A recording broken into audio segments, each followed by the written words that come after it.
আমার নবী এত পরিমাণ কষ্ট নবী সইতে পারে না। আমার নবী চোখের পানি ফেলায়া কান্দে আর ডাক দিয়ে বলে, রে ভাই আজরাইল, মৃত্যুর যন্ত্রণা কি এত কঠিন? মৃত্যুর যন্ত্রণা এত কষ্ট আমি সইতে পারি না। তুমি আমার বুকের উপরে কি রাখছো? আজরাইল ডাক দিয়ে বলে, পয়গম্বর, ও নবী আমার, আমি আপনার বুকের উপরে খালি আমার হাতটা রাখছি। আমার নবী ডাক দিয়া বলে, ও আজরাইল, আমার তো মনে হইতেছে উহুদ পাহাড়টা ধইরাই না আমি নবীর বুকের মধ্যে উঠায় দিছো। আরে আমি নবীর জন্য যদি মৃত্যু এত পরিমাণ কষ্ট হয়, আরে না জানি আমার গুনাহগার উম্মতের কি অবস্থা হবে। আমার আপনার নবী উম্মতের জন্য ওই সময় পর্যন্ত কাঁদে। আরে মৃত্যুর সময় পর্যন্ত নবী আমার আপনারে আমারে ভুলে নাই। আল্লাহর নবী চোখের পানি ফেলায় কান্দে আর বলে, আজরাইল, এরে আজরাইল, তোমার যত কষ্ট আছে, আরে যত যন্ত্রণা দুঃখ আছে, সব আমি নবীর দিয়া দাও। আমার উম্মতরে এত কষ্ট দিয়ে রূহ কবজ করিও না, আমার উম্মত সইতে পারবে না। ও আজরাইল, তুমি আমার সাথে কথা দাও, কথা দাও। আমার উম্মতের রূহ কবজ করার সময় আমার উম্মতরে এত পরিমাণ কষ্ট তুমি দিবা না। আজরাইল ডাক দিয়া বলে, ও নবী, আমি এই কথা আপনারে বলতে পারি না, এই আশ্বাস আমি আপনারে দিতে পারি না, তবে আমি এতটুকু বলতে পারি, আরে আপনার কোন উম্মত যদি দুনিয়ায় থাকা অবস্থায় প্রতিদিন 5 ওয়াক্ত নামাজ আদায় করার পর যদি আপনার উম্মত সব সময় আয়াতুল কুরসি তেলাওয়াত করতে পারে, ও নবী, আমি আপনারে কথা দিয়া গেলাম, ওগো নবী, আমি আপনারে ওয়াদা দিয়া গেলাম, একটা বাচ্চা যেমন মায়ের দুধ খাইতে খাইতে ঘুমায় যায়, আপনার উম্মতের রুট আমি এমন ভাবে বের করে নিয়ে যাইব, আপনার উম্মত বিন্দু পরিমাণ টের পাবে না। আল্লাহু আকবার। মৃত্যুর যন্ত্রণা, এটা থেকে কেউ রেহাই পাবে না।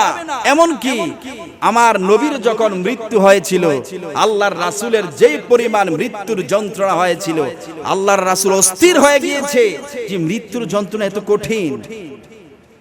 পৃথিবীর মহামানব, শ্রেষ্ঠ মানব, আপনার আমার নবী, মায়ার নবী, রাহমাতাল লিল আলামিন, তিনিও মৃত্যুর যন্ত্রণা থেকে বাঁচতে।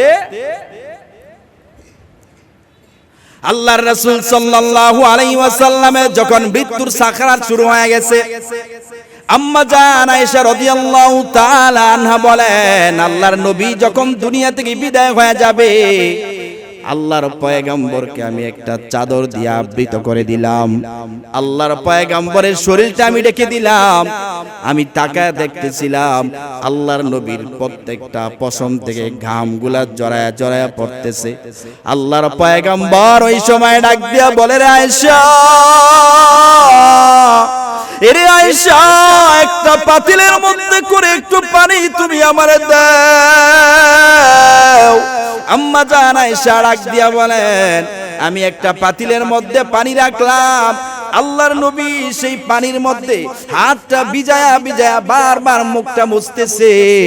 আল্লাহর পয়গম্বরের তীব্র যন্ত্রণা শুরু হয়ে গেছে। আল্লাহর পয়গম্বর ডাক দিয়া বলে, রে আয়েশা, মৃত্যু যন্ত্রণা কি এত কঠিন? আল্লাহর নবী পর্যন্ত এমন অবস্থা হয়ে গেছে। ওরে মুমিন মুসলমান ইমানদার আল্লাহর গোলাম, ওই সময় মৃত্যুর সময় যখন হয়ে যায়, আজরাইল আয়েশা নবীর দরজার মধ্যে কড়া নাড়তেছে, আসসালামু আলাইকুম, দরজাটা একটু খুলে দাও। আল্লাহর পয়গম্বর ফাতেমা রাদিয়াল্লাহু তাআলা আনহাকে বলেন, ওরে ফাতেমা, তাড়াতাড়ি দরজার সামনে চলে যাও, কে যেন কড়া নাড়তেছে, দেখো কে আসছে। ফাতেমা রাদিয়াল্লাহু তাআলা আনহা বলেন, আমি দরজা খুলে তাকায়া দেখলাম এমন একটা মানুষ দেখা যায়, আরে এত বড় দেহ, যার পা জমিনে মাথা আসমানে, এত বড় দেহের মানুষ আমি আর এই মক্কা মদিনার জমিনে কোথাও দেখি নাই। ফাতেমা রাদিয়াল্লাহু তাআলা আনহা বড় ভয় পেয়ে গেছে। আল্লাহর পয়গম্বরের সামনে গিয়া বলে, আব্বা জান, এমন একটা মানুষের আকৃতি, এমন একটা বড় দেহের মানুষ আমি আর কোনোদিন দেখি নাই। এই কথা বলার পরে আম্মা জান ফাতেমা বলে, আমি তো ওনাকে চিনি না। ফাতেমা রাদিয়াল্লাহু তাআলা আনহা বলেন, ওগো আব্বা জান, এই মানুষ তো কখনো দেখি নাই, ওনারে তো আমি চিনি না। আল্লাহর নবী ডাক দিয়া বলে, রে ফাতেমা, তুমি না চিনলে কি হয়েছে? আমি তো ভালো করে জানি ওইটা তো হাজা মালাকুল মাউত। এই মালাকুল মাউত আসছে তোমার বাবারে নেওয়ার জন্য, তোমার বাবারে এই দুনিয়ার জমিন থেকে নিয়ে যাবে। আরে আজকে তোমার এতিম বানাইয়া এরে ফাতেমা তোমার চিরতরে এতিম করার জন্য আসছে। আর কোনদিন বাবা বলে ডাকতে পারবা না। আজকে থেকে তোমার বাবা দুনিয়া থেকে বিদায় হয়ে যাবে। ফাতেমা রাদিয়াল্লাহু তাআলা আনহা চোখের পানি ফেলায়া কান্দে আর ডাক দিয়া বলে, আব্বা জান, ও আব্বা জান, আপনি যদি দুনিয়া থেকে বিদায় হয়ে যান, আমি কাকে আব্বা বলে ডাক দিব? আমার হাসান হুসাইন কাকে নানা বলে ডাক দিবে? আপনার উম্মতের কি অবস্থা হবে? আল্লাহর নবী চোখের পানি ফেলায়া কান্দে। ফাতেমা রাদিয়াল্লাহু তাআলা আনহা দরজা লাগায় দিছে। আমার নবী ডাক দিয়া বলে, রে ফাতেমা, দরজাটা খুলে দাও, দরজাটা খুলে দাও। আজরাইল কারো ঘরে ঢুকতে কোনো অনুমতি লাগে না, অনুমতি পারমিশন লাগে না। তোমার বাবা পয়গম্বর, এই কারণে আজকে তোমার ঘরে ঢুকার জন্য অনুমতি চেয়েছে। আরে যার ঘরের মধ্যে ঢুকতে কোনো অনুমতি লাগে না, তাকে ঢুকার জন্য পারমিশন দিয়া দাও। আজরাইলকে যখন ঢুকার জন্য পারমিশন দেওয়া হলো, আজরাইল ঘরের মধ্যে ঢুইকা আল্লাহর পয়গম্বরের সামনে যাইয়া এবার আজরাইল আল্লাহর নবীরে সালাম দেয়, আসসালামু আলাইকা ইয়া রাসূলুল্লাহ। ওগো নবী, আপনি যদি চান আল্লাহ পাক রব্বুল আলামিন আমাকে জানায় দিয়েছে, আল্লাহ তাআলা জানায় দেয়, আপনি যদি দুনিয়ায় থাকতে চান আল্লাহ আপনাকে সুযোগ দিবে। যদি আপনি চলে যাইতে চান তখনও পর্যন্ত আল্লাহ আপনারে সুযোগ দিবে। আল্লাহর পয়গম্বর ডাক দিয়া বলে, এ আজরাইল, আমি একটু জিবরাইলের সাথে পরামর্শ করে নেই। জিবরাইল আমিন আসছে আল্লাহর পয়গম্বরের সাথে পরামর্শ করার পরে আল্লাহর নবী ডাক দিয়া বলে, জিবরাইল ভাই কি করার? জিবরাইল আল্লাহর নবীর একটা আয়াত তেলাওয়াত করে জানায়া দেয়, ইন্নাকা মাইতু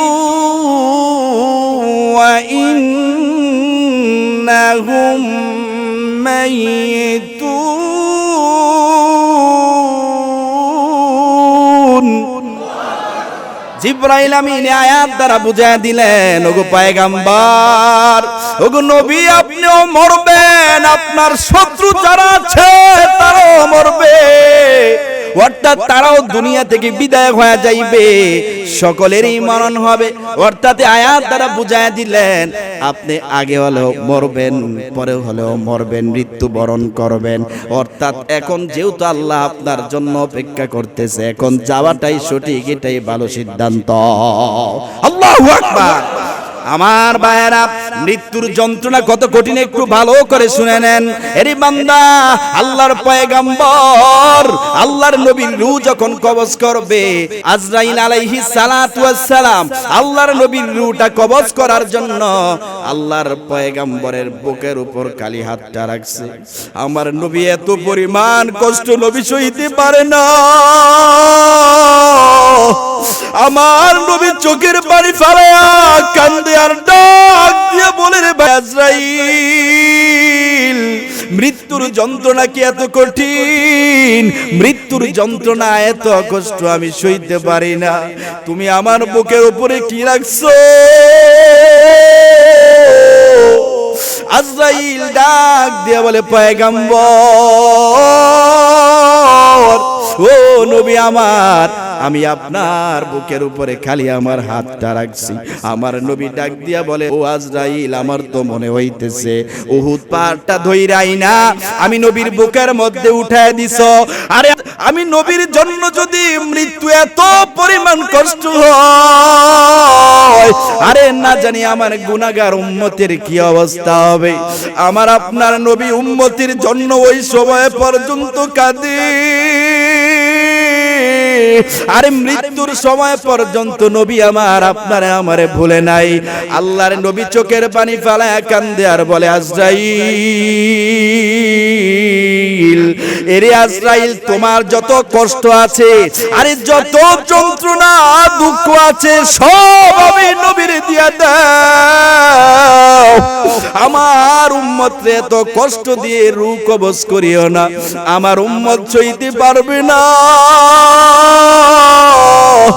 ও আজরাইল, তুমি আমার সাথে কথা দাও, কথা দাও। আমার উম্মতের রূহ কবজ করার সময় আমার উম্মতরে এত পরিমাণ কষ্ট তুমি দিবা না। আজরাইল ডাক দিয়া বলে, ও নবী, আমি এই কথা আপনারে বলতে পারি না, এই আশ্বাস আমি আপনারে দিতে পারি না, তবে আমি এতটুকু বলতে পারি, আরে আপনার কোন উম্মত যদি দুনিয়ায় থাকা অবস্থায় প্রতিদিন 5 ওয়াক্ত নামাজ আদায় করার পর যদি আপনার উম্মত সব সময় আয়াতুল কুরসি তেলাওয়াত করতে পারে, ও নবী, আমি আপনারে কথা দিয়া গেলাম, ওগো নবী, আমি আপনারে ওয়াদা দিয়া গেলাম, একটা বাচ্চা যেমন মায়ের দুধ খাইতে খাইতে ঘুমায় যায়, আপনার উম্মতের রূহটা আমি এমন ভাবে বের করে নেওয়া যাইব, আপনার উম্মত বিন্দু পরিমাণ টের পাবে না। আল্লাহু আকবার। এরে বান্দা, মৃত্যুর সাকরাত থেকে বাঁচতে হলে এরে মুসলমান প্রতিদিন ফরজ নামাজ আদায় করার পর এ মুমিন মুসলমানেরা আয়াতুল কুরসি তেলাওয়াত করবেন, তাহলে ওখান থেকে আপনারা বাঁচতে পারবেন। আর মৃত্যু থেকে বাঁচার কোনো উপায় নাই, কোনো উপায় নাই। আর এই দুনিয়ার টাকা পয়সা, বাড়ি গাড়ি, ধন সম্পদ সব কিছু পরে থাকবে, আপনার মৃত্যুর পরে কেউ আপনার সঙ্গে যাবে না।